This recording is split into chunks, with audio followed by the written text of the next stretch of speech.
सत्यानन्दचिदात्मने सर्वान्तरात्मने श्रीमद् वेङ्कटेशाय मङ्गलम्।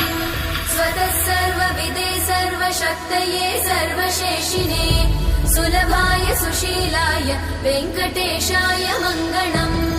परस्मै ब्रह्मणे पूर्णकामाय परमात्मने प्रयुञ्जे परतत्त्वाय वेङ्कटेशाय मङ्गलम्। आकालतत्त्वमशान्तमात्मनामनुपश्यताम् अतृप्त्यमृतरूपाय वेङ्कटेशाय मङ्गलम्। प्रायस्वचरणौ पुंसां शरण्यत्वेन पाणिना कृपया दिशते श्रीमद् वेङ्कटेशाय मङ्गलम्।